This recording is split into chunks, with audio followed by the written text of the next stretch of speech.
Hello friends, जय हिंद, वंदे मातरम। Welcome back to our YouTube channel. Friends, आज एक बहुत महत्वपूर्ण विषय में बात करने वाले हैं और ये विषय हम और आप और हमारा जो देश है इसकी सुरक्षा से जुड़ा हुआ है।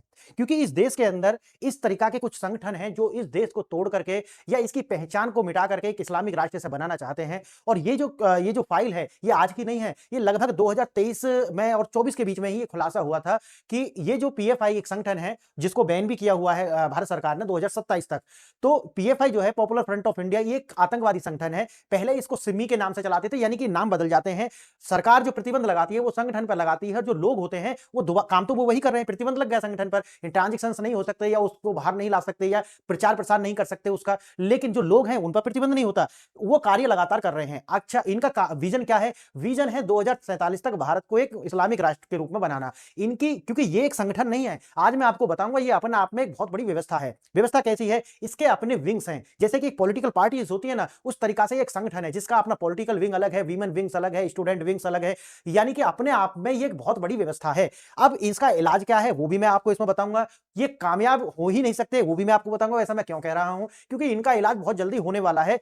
मार्च 2026, अभी ये चल रही है ना, मार्च 2026 के बाद में इनका इलाज जो है होना शुरू होगा, क्योंकि 27 तक इन पर बैन है। इनका इलाज क्या होगा वो भी मैं आपको बताने वाला हूं। एक प्रिडिक्शन हम करेंगे इनका जो इलाज होगा, और वो करने में भारत सरकार सक्षम है, लेकिन ये ज्यादा चुनौतीपूर्ण होने वाला है, वो भी मैं आपको इसमें बताने वाला हूं। लेकिन सबसे पहले आज देखेंगे कि मसला है क्या। मसला, जैसा कि आपको पता है, हमारी राष्ट्रीय जांच एजेंसी है एनआईए, ठीक है, नेशनल इन्वेस्टिगेशन एजेंसी। इसके द्वारा और ईडी के द्वारा, इनके द्वारा एक इस तरीका की घोषणा की गई है या बताया गया है कि ये जो पीएफआई है ये एक आतंकवादी संगठन है और इसका जो उद्देश्य है वो भारत को तोड़ना है, भारत की एकता और अखंडता के लिए खतरा है ये। और इसका पूरा का जो पूरा काला चिट्ठा है ये खोल करके उन्होंने रख दिया है। और जैसा कि इनका एक डॉक्यूमेंट पाया गया था बिहार के फुलवारी शरीफ से, अब ये घटना शायद 2023 से 24 की है। अब 2047 तक जो है इनका ये उद्देश्य है कि हम भारत को एक इस्लामिक राष्ट्र बना देंगे। अब ऐसा, ये कोई इसे ना तो हम हल्के में भी नहीं ले सकते, लेकिन ज्यादा इनको गंभीर भी नहीं ले सकते। लेकिन हम इन्हें गंभीर सरकार लेगी इन्हें, लेकिन क्यों लेगी वो भी मैं आपको बताऊंगा। मैंने इनका उद्देश्य बताया है। उद्देश्य वही है, भारत को तोड़ना है, इस्लामिक राष्ट्र बनाना है। कब? 2047 तक एक कैलिफेट बनाना है, जो कि पूरी दुनिया के अंदर जितने भी कट्टरपंथी हैं उन कट्टरपंथियों को एक चुल है, और वो चुल है कैलिफेट की। ठीक है, अब इसके विषय में कभी और बात करेंगे कि किस प्रकार से जो है ब्रिटिश के द्वारा ये जो कैलिफेट जो है उसको डाउन किया गया था और वहां पर जो है अतातुर्क को जो ला करके बैठाया गया था। लेकिन वो कभी हम और बात करेंगे। इनको जो कैलिफेट बनाने की बड़ी चुल है, जो कि कभी भी साकार होने वाला नहीं है, उसके पीछे मैं कई सारी वीडियो पहले भी बना चुका हूं और बता चुका हूं कि ये पॉसिबल ही नहीं है, क्योंकि ये इनके अपने ही शिया और सुन्नी के कारण पॉसिबल नहीं है, तो इसीलिए। लेकिन है तो चुल है वो तो। अब देखेंगे दक्षिण भारत को अलग करना, यानी कि एक ये है कि साउथ और नॉर्थ के बीच में डिवाइड क्रिएट करके भारत के अंदर जो है दोनों को अलग बांटने की कोशिश में भी ये है। पाकिस्तान के साथ युद्ध के समय ये सोचते हैं कि जो 0.5 फ्रंट की बात करते थे ना हमारे आर्मी जो सीडीएस थे, तो वो कहते थे कि 0.5 भारत के अंदर है, जो भारत का वही कार्य कर रहा है जो पाकिस्तान चाहता है, यानी कि पाकिस्तान की कठपुतली कहो या पाकिस्तान की आइडियोलॉजी। पाकिस्तान एक देश नहीं है, पाकिस्तान एक विचारधारा है, उस पर कई बार बात कर चुका हूं मैं। लोगों को जो है हिट लिस्ट, यानी कि इनका जो छापे लगे हैं वहां से लोगों की हिट लिस्ट मिली है। यानी कि इनकी जो हिट लिस्ट क्या है कि इसके अंदर वकील है, सामाजिक कार्यकर्ता है, नेता है, कौन को टारगेट करना है। ठीक है, 1000 से ज्यादा लोगों की जो हिट लिस्ट है वो इनके जो छापे लगे हैं वहां से मिली है। अब उसी तरीका से आप देखेंगे कि पीएफआई कैसे काम करता है, जो मैंने आपको शुरू में बताया है। युवाओं को जो है ये कट्टरपंथ की ओर धकेलता है, यानी कि जो मुस्लिम युवा है उनको जो है ये कैलिफेट का सपना दिखाता है और उसको वही जन्नत और 72 रूट टाइप का जो है वो सब कुछ दिखाता है, जिससे जो उससे जुड़ जाते हैं, कट्टरपंथ का जो रास्ता इसको देता है। विदेशी फंडिंग इसको होती है, आईएसआई, अलकायदा, इसी तरीका की एक संगठन ये है। तो जैसे उनको फंडिंग होती है उनसे इनके संबंध है, ऐसे भी जो है तार मिले हैं, ऐसा खुलासा उन्होंने किया है। अब जैसे कि मैंने जैसे बताया कि ये अपना आप में कोई ऐसा छोटा मोटा संगठन नहीं है।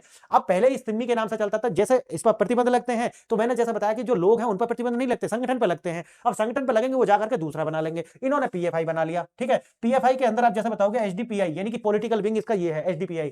छात्र संघ भी है इसका, एक छात्र विंग भी है, इसी तरीके से जो महिला विंग भी है इसका। और देखोगे तो भारत के 23 राज्यों में जो है इसका जो है विस्तार आपको देखने के लिए मिलता है। तो इसका मतलब है इसकी जो एक्टिव ये वहां होता है जहां पर या तो नॉन बीजेपी गवर्नमेंट है या गवर्नमेंट बीजेपी की है लेकिन कमजोर मुख्यमंत्री हैं। ठीक, तो वहां इनकी जो है एक्टिविटी वो देखने के लिए मिलती है। जैसे कि जब राजस्थान के अंदर आपने देखा होगा कि जब कांग्रेस की सरकार थी तो राजस्थान में कोटा के अंदर रैली निकाला करते थे ये। ठीक है, लेकिन यूपी के अंदर है ये, लेकिन ये रैली नहीं निकाल पाएंगे। समझ गए क्यों? मुख्यमंत्री जो है वो इनको जो है भूसा भर देगा, इसीलिए। अब देखना भारत का 0.5 फ्रंट पीएफआई का विभाग जो विजन क्या है 2047 वही है कि भाई भारत को तोड़ना है, ऐसा कहना है एनआईए का। एनआईए जो है नेशनल इन्वेस्टिगेशन एजेंसी, उसने ऐसा खुलासा किया है।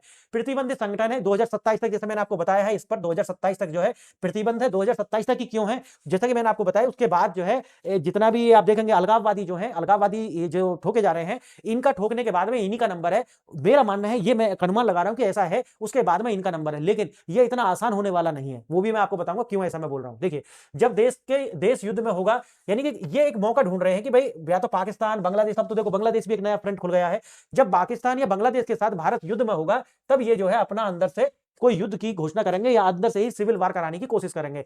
ठीक, एनआईए की चार्जशीट के जो मुख्य आरोपी हैं, उनमें पीएफआई की योजना और नागरिकों को अशांति भड़काना, देश को तोड़ना और देश पर जो दक्षिण भारत पर कब्जा कर लेना, इस तरीका की जो बातें हैं वो सामने आई हैं। पॉइंट 5 फ्रंट की अवधारणा परिचय देता है। और क्योंकि ऐसा नहीं है कि ये कुछ 2-4 लोग हैं, नहीं, 5 लाख तक की संख्या बताई जा रही है इसके मेंबर्स जो है, 5 लाख, जो कि स्लीपर सेल की फॉर्म में हो सकते हैं। और चुनौतीपूर्ण ये क्यों है, मैं वो भी आपको बताऊंगा। क्योंकि वो आम लोग हैं, वो तुम्हारे बीच में भी हो सकते हैं, तुम्हारे घर के आसपास भी हो सकते हैं, तुम्हारी दुकान पर काम भी कर रहे हो सकते हैं, और हो सकता है वो पीएफआई के मेंबर भी हो। तो जैसे ही उनको आदेश मिलेगा वो एक्टिव हो जाएंगे। ठीक है, स्लीपर सेल की फॉर्म में भी हो सकते हैं। तो ऐसा नहीं है, बड़े ध्यान से रहने की, क्योंकि इंटरनेट सिक्योरिटी का मसला है।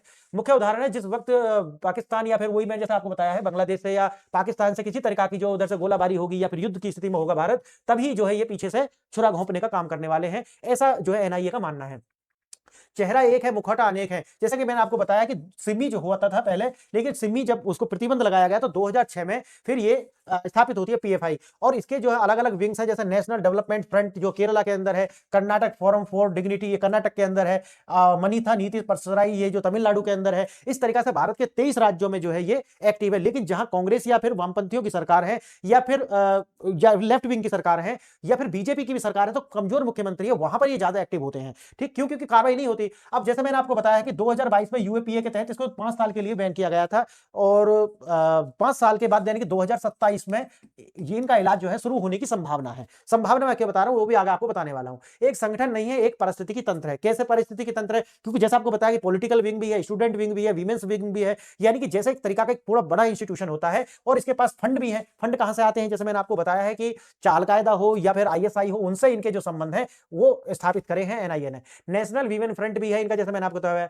Rehab Indian foundation NGO wing भी है, जैसे इसका नाम क्या है? Rehab India foundation. कौन को रिहैब कर रहे हैं? ये कर रहे हैं बांग्लादेशियों को यहां बसा रहे हैं, पाकिस्तानियों को यहां बसा रहे हैं, रोहिंग्याओं को यहां बसा रहे हैं, ये उनका रिहैब कर रहे हैं। और एनजीओ के रूप में ये फंडिंग प्राप्त कर रहे हैं कहां से? जैसा कि मैंने आपको बताया है, ये अलकायदा की तरह इकाई है। और उनसे एचडीपीआई इसका क्या है? Social democratic party of India, यानी कि राजनीतिक चुनाव भी लड़ते हैं, समझिए आप इसे। तो 5 साल के लिए चुनाव, लेकिन लोग तो कार्य कर रहे हैं ना जो इसके अंदर थे। और मैं बताऊंगा इसकी संख्या कम नहीं है, 5 लाख तक संख्या हो सकती है। Campus front of India CFI, यानी कि छात्र विंग भी है इसका। तो अपने आप में एक आतंकवादी संगठन है, पूरी व्यवस्था लेकर के ये साथ साथ चल रहा है। 2047 भारत की स्वतंत्रता के 100वें वर्ष ये भयावह सपना जो इन्होंने बनाया है, जैसे इस्लाम का शासन स्थापित करना, इनका जो उद्देश्य क्या है, यानी कि खिलाफत स्थापित करेंगे यहाँ पे, जैसे आईएसआई के टाइप का। जैसे आईएसआई का अपना सपना था ना कि वो भी एक, लेकिन बन ही नहीं पाएगा, वो पॉसिबल नहीं है। वो मैंने जैसे आपको कई बार वीडियो बनाया है, लेकिन फिर बता दूंगा, क्योंकि शिया सुन्नी का ही इस तरीका से अंदर से विभाजन है कि कहीं भी पूरी दुनिया में अब तो खैर इनका अंत है। ये जो इस्लामिस्ट जितना भी है, जो आप कट्टरपंथ देख रहे हो ना, कट्टरपंथ का अंत शुरू हो चुका है। आप ये मानिए, कट्टरपंथ को दुनिया मिटा देगी पूरी तरीका से। उसका कारण है मैं आपको बताऊंगा। दक्षिण भारत के काट कर एक नया इस्लामिक राष्ट्र बनाने की जो वो है, जैसे मैं कई बार इसमें बताए हैं, जैसे उदाहरण है towards that rule of Islamic in India, establishing an Islamic state caliphate on that century centenary of that India's independence. ठीक है, एनआईए ने ऐसा बोला है। यानी कि वो ये कह रहे हैं कि जब 100 शताब्दी वर्ष होगी, उस टाइम पर इंडिया को तोड़ करके या तो भारत के अंदर पूरा एक बलवा करा करके उसको एक इस्लामिक स्टेट बनाने की इनकी साजिश है।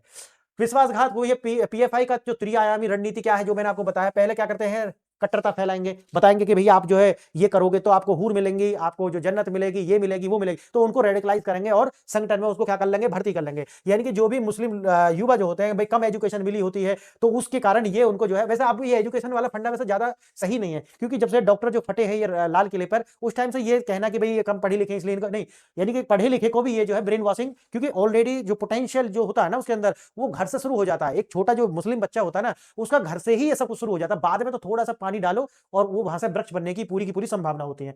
अब उसी तरीका से आप देखोगे, दूसरा इनका है हथियार बंद करना, यानी कि उनको आर्म चलाना सिखाना।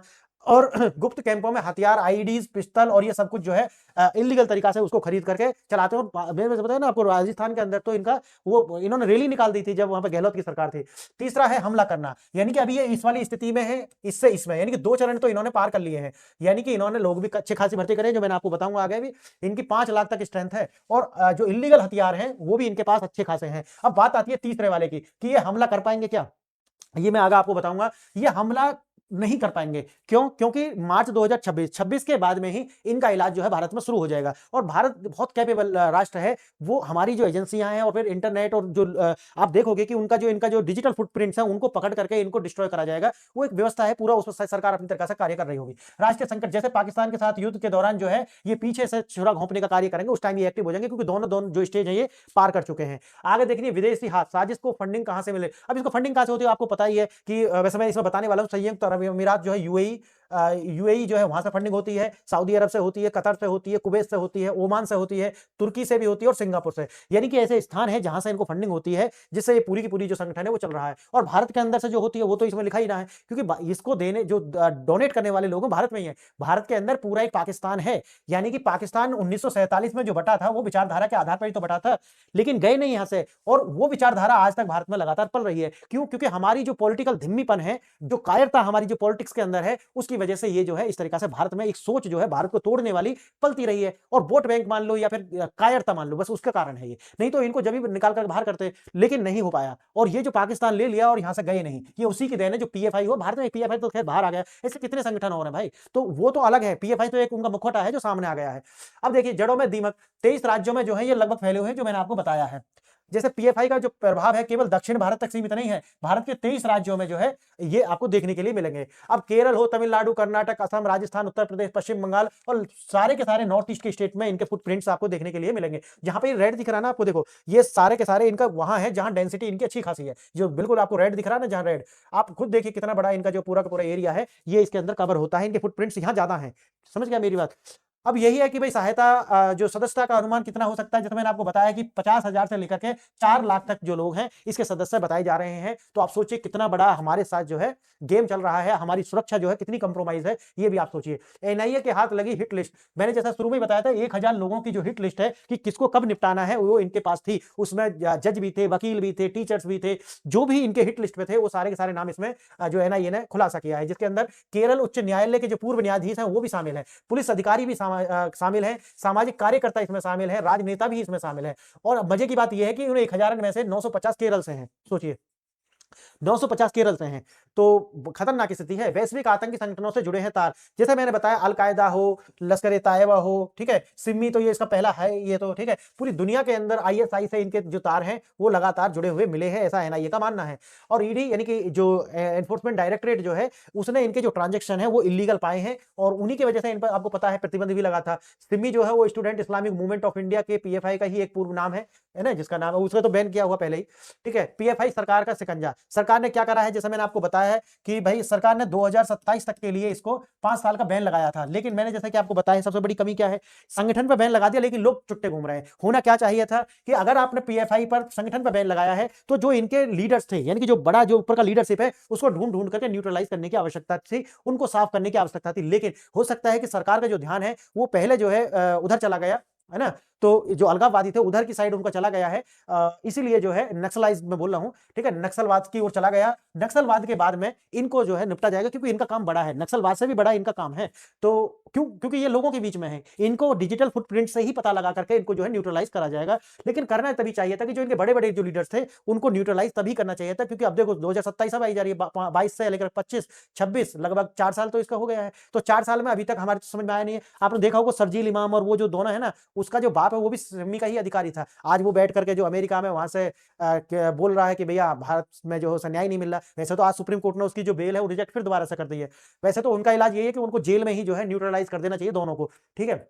ज़्यादा लंबा इन्हें रखना ही नहीं है। ऐसे लोगों को कि फिर अंतरराष्ट्रीय दबाव बने, तो अंदर ही कोई भी बीमारी तो हो ही सकती है ना, तो उस तरीक़ा से बीमारी-विमारी करके इसको निपटाना चाहिए। देश भर में पीएफआई के ठिकानों पर एक साथ छापे मारे गए थे, वो इस टाइम पे मैंने बताया है और उसी टाइम पे ये सारे के सारे जो है विज़न डॉक्यूमेंट्स वगैरह इनके आईडीज़ वगैरह सारी मिली थी और फिर इसको 2022 में 28 सितंबर को जो है बैन किया गया था 5 साल के लिए और जैसे मैंने आपको बताया प्रतिबंध के बावजूद पीएफआई का नेटवर्क भूमिगत रूप से कार्य कर रहा है, क्यों कर रहा है? क्योंकि सदस्यों पर जो है वो बैन नहीं था, वह संगठन पर बैन था।